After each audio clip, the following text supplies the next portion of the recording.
This channel does not promote any violent, harmful, or illegal activities. All content provided by this channel is meant for an educational purpose only. মহেশতলায় গঙ্গার ঘাটেরও বেহাল অবস্থা দেখাবো আপনাদের। সেই ঘাটে ব্যবহার করা একজনের জন্য বিপজ্জনক। দেখুন TV9 বাংলার আরও একটা স্পেশাল রিপোর্ট।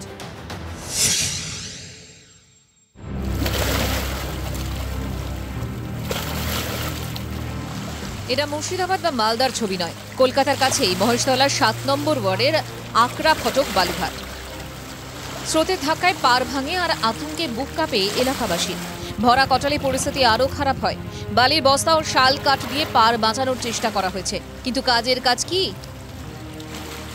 এখন আপনারা যতটা দেখতে পাচ্ছেন তার থেকে আরো 50 ফুট ছিল, আগে ছিল, চওড়া ছিল। আজ থেকে প্রায় বেশি বছর আগে না, 7-8 বছর আগে। কিন্তু প্রত্যেক বছরই ঘাট যখন বান আসে, প্রত্যেক বছরই ঘাট ধীরে ধীরে কম হচ্ছে। প্রশাসন আসে, প্রশাসন কিছু বালুর বস্তা ফেলে দিয়ে চলে যায়। বর্ষা এলেই আতঙ্কের মধ্যে দিন কাটে স্থানীয় মানুষের। ঘাট মানে এতটা খারাপ হয়ে যাওয়ার ফলে বানের জলও এখন প্রচুর পাড়ায় ঢোকে। লোকেদের জল প্রায় 1 মাস মতো ঘর জলের নিচেও থেকে যায়। কেটে কেটে প্রতি সাইড কেটে কেটে এইটুকুনি বেঁচে যাবে, চোখের সামনে যেটা দেখতে পাচ্ছি আমরা। প্রশাসনের ওপর ক্রমশ ক্ষোভ বাড়ছে। আগে ফটো ছবি তুলে নিয়ে যায়, তারপরে হ্যাঁ কাজ হবে, তারপর কোনো আর নেই। তো ওনারা বলেছেন কি আমরা যে ভাঙন যেটা হচ্ছে ওইটা ওর জন্য একটা বড় প্রজেক্ট করব, ভাঙনটা ঠিক করার জন্য রিপেয়ার করব। বালির বস্তা দিয়ে সাময়িক মেরামত নয়, পাকাপাকিভাবে ভাঙন সমস্যার সমাধান চাইছেন 7 নম্বর ওয়ার্ডের বাসিন্দারা।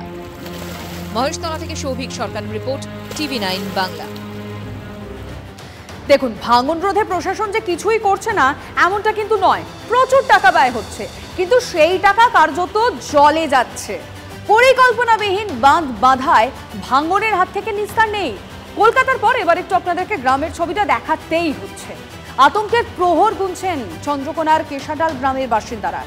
এই গ্রামের মধ্যে দিয়ে বয়ে গিয়েছে শিলাবতী নদী। গত কয়েক বছর ধরে একটু একটু করে নদী গিলছে গ্রাম। ইতিমধ্যে যাতায়াতের একটি মাত্র রাস্তা, সেটাও নদীর গ্রাসে চলে গেছে। যে কোনো মুহূর্তে তলিয়ে যেতে পারে ঘর বাড়ি। কৃষি প্রধান এলাকার মানুষের ভয় ঘুম উড়েছে। বাসিন্দারা অভিযোগ করছেন, প্রচুর টাকা ব্যয় কাঠের পিলার দিয়ে বাঁধ বাঁধার চেষ্টা হলেও লাভের লাভ কিচ্ছু হচ্ছে না।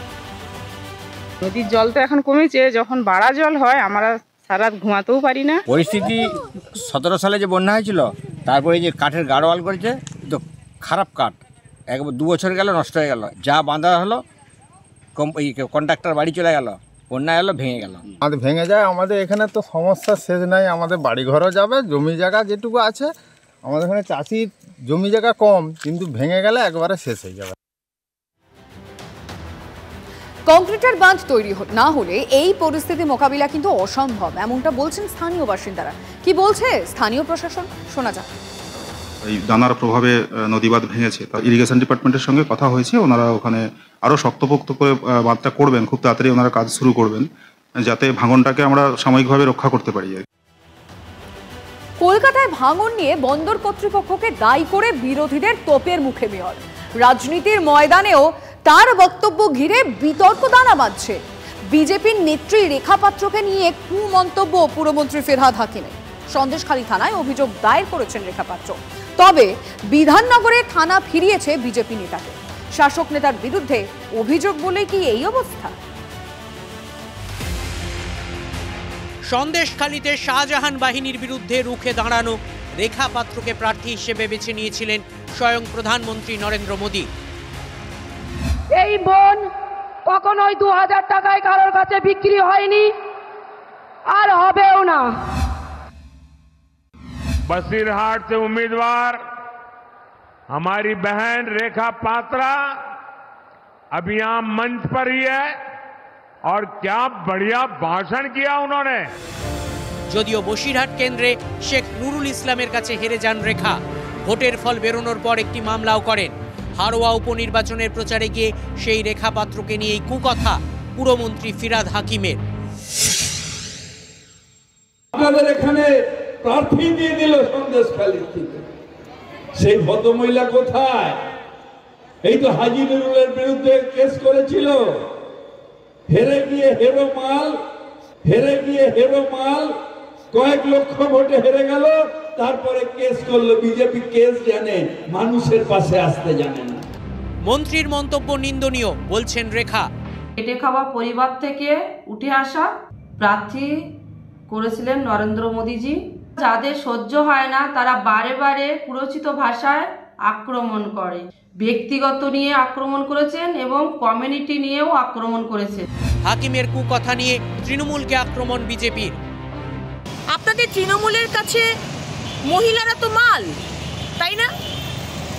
আমরা তো আপনাদের কাছে একটা ভোগ্য বস্তু। মুখ্যমন্ত্রী মমতা বন্দ্যোপাধ্যায়, আপনি কি এনার বিরুদ্ধে কোনো স্টেটমেন্ট দেবেন? বাবুই হাকিম যে সংস্কৃতির লোক, সেই সংস্কৃতিতে তো মালই বলবে মহিলাদের। কুকথার এমনই রেশ। টিমমেটের মন্তব্য নিয়ে প্রতিক্রিয়া দিতেই নারাজ তৃণমূল সাংসদ কল্যাণ বন্দ্যোপাধ্যায়। আমি ববি হাকিমের মন্তব্য শুনিনি, আমি কোনো কমেন্ট করব না। প্লিজ প্রেসার দেবেন না, আপনাকে হাত জোর করছি। আমি বলছি তো আমি পারবো না, তাহলে then don't create pressure on me. Tilottama খুন ধর্ষণের পর নারী নিগ্রহ নিয়ে গোটা রাজ্য উত্তাল। নাগরিক আন্দোলনে বারবার চাপে পড়েছে শাসক দল। এরই মধ্যে বর্ষিয়ান মন্ত্রীর এমন কুমন্তব্য, হেরোর পর কুকথা বসিয়ে উপনির্বাচনের মধ্যে ফিরাদ কি দলকেই গেরোয় ফেলে দিলেন? Bureau report, TV9 Bangla. চাঁদা নিয়ে গন্ডগোল, মানসিক ভারসাম্যহীনকে বিষ খাইয়ে খুনের অভিযোগ শোরগোল পড়ে গেছে বাঁকুড়ার জয়পুরে। কাঠগড়ায় বিজেপি মণ্ডল সভাপতি অভিযোগ, বিষ খাইয়ে মারধর করে ঘরে তালাবন্দি করে রাখা হয়েছিল। নিহতের নাম রাজকুমার কুণ্ডু। অভিযোগ, কালীপুজোর চাঁদা বেশি নেওয়ায় গালিগালাজ করেন বাঁকুড়ার জয়পুরের বালিডোবা গ্রামের বাসিন্দা রাজকুমার। অভিযুক্ত বিজেপির 4 নম্বর মণ্ডল সহ সভাপতি বিকাশ দে ও তাঁর অনুগামী। তদন্তে নেমে বিকাশ অনুগামী দিলীপ দেকে গ্রেফতার করে পুলিশ। মিথ্যে অভিযোগে ফাঁসানো হচ্ছে দাবি করছে বিজেপি নেতা। চাঁদা নিয়ে একটু বচসা হয়েছে, বেধড়ক মারধর করা হয়। মারধর করে বিজেপি নেতা বিকাশ, যেটা দেখা যাচ্ছে এই হাড় ফেটে গেছে, তার সঙ্গে পায়ের বডিতে পুরো ফ্র্যাকচার হয়েছে। ওর সাগরের দিকে ডেকে নিয়ে আসে, নিয়ে এসে মারতে মারতেই ঘরে নিয়ে যায়, নিজে ঘরে ঢুকিয়ে দিয়ে চাবি দিয়ে আসা হয়। আর আবার হুমকিয়ে দিয়ে আসে নাকি যে এরপরে যদি বেরোয় তোমাদেরকে আরো মারধর করা হবে, রাত্রে মিটিং করা হবে। ওর মা একে তাকে ডাকে ঘর খোলার জন্য। সে খুলতে না পারার পরে যখন গায়ের লোক যে খোলাখুলি করে, তখন ওর মুখ থেকে সাদা ফেনার মতো বেরিয়ে যায়। শাস্তি হওয়াটা অবশ্যই দরকার। ময়নাতদন্তের রিপোর্টে কি একথা বলা হয়েছে যে বিকাশদের মারের পরে তার মৃত্যু হয়েছে? তদন্ত যেন সঠিক পথে হয়।